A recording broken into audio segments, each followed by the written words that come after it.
சக்தி இல்லாம சிவம் போக மாட்டேன். அதாவது லெட்டின் பாத்ரூம் மட்டும் தனி, மற்றதெல்லாம் ஒண்ணு இருக்கிற வரைக்கும் வாழ்க்கையில் எவ்வளவு நாள் இங்க இருக்கிற போறோம் 64 நடக்குது.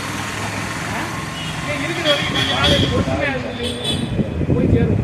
என்னைக்கு இருந்தாலும் போகணும், வாடகைக்கு தான் இருக்கோம், போறது போவோம். ஆனா சிறப்பா கொண்டாடணும், நல்லா கொண்டாடணும். எனக்கு வந்துட்டு என்னுடைய குருவை அறிமுகப்படுத்தி விட்டாரு கடவுள் தான். என் குருவை வந்துட்டு நான் கண்டுபிடிக்காம விட்டுட்டேன், தேடி பிடிச்சிட்டாரு. இவரை வாழ்க்கையில என்னைக்குமே மறக்க முடியாது. என் வாழ்க்கையில எனக்கு வந்துட்டு அவர் குரு. நான் அவரை தேடி தேடி தேடி தேடி ரொம்ப கஷ்டப்பட்டேன். கிடைச்சதுக்கப்புறம் நான் அழுதுட்டேன்.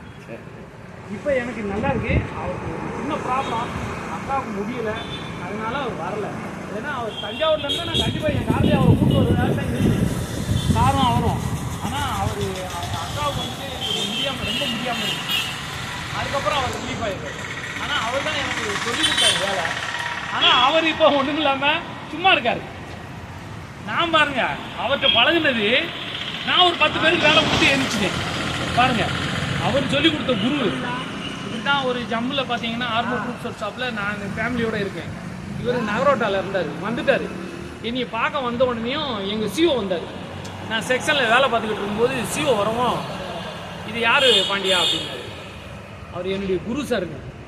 அப்படியே அரண்டாரு சிஓவை, இது உனக்கு குருவா இவர் அப்படின்னு சொல்லி. அவர் 2 நாள் எங்கள் வீட்டில் தங்க வச்சு குவார்டர்ஸில் சாப்பாடெலாம் போட்டு அதுக்கப்புறம் அவரை வழி அனுப்பணும். எல்லாருக்கும் நன்றி. சிறப்பாக நல்லா செயல்படணும், அருமையாக இருக்கணும், எல்லாரும் ஒற்றுமையாக இருக்கணும். நம்ம வந்துட்டு சொந்த பந்தம் இதுதான். இந்த சொந்த பந்தத்தை விடக்கூடாது. நம்ம இருக்கிற வரைக்கும், இல்லைன்னா அதுக்கப்புறம் ஆணை விட்டது. இருக்கிற வரைக்கும் நம்ம சொந்தத்தை, இனிமேல் அண்ணன் தம்பி மாமன் மச்சான் எல்லாமே நம்ம தான். ரைட்டா? இஎம்ங்கிறது அப்பாற்பட்டது. இனி வந்துட்டு நம்ம ஒன்று போல ஒரே ஃபேமிலியாக இருக்கணும்னு எனக்கு ஆசை, ரொம்ப ஆசை. நீங்கள் எங்கே கூப்பிட்டாலும் நான் வந்துடுவேன், வர்றதுக்கு நான் ரெடி. நல்லா செய்யணும், நல்லா இது பண்ணி எல்லாருக்கும் வாழ்த்துக்கள். நல்லா ஒற்றுமையாக இருப்போம் எல்லாருக்கும். ரைட்டா? அங்கே சர்வீஸில் தனித்தனியாக இருந்தோம், இப்போ ஒன்று சேர்ந்துட்டு நல்லா கொண்டாடணும், நல்லா இருக்கணும். எவ்வளோ ஆயிட்டாலும் பரவாயில்ல, துட்டு பெருசு கிடையாது, நம்ம தான் பெருசு. வணக்கம், நன்றி.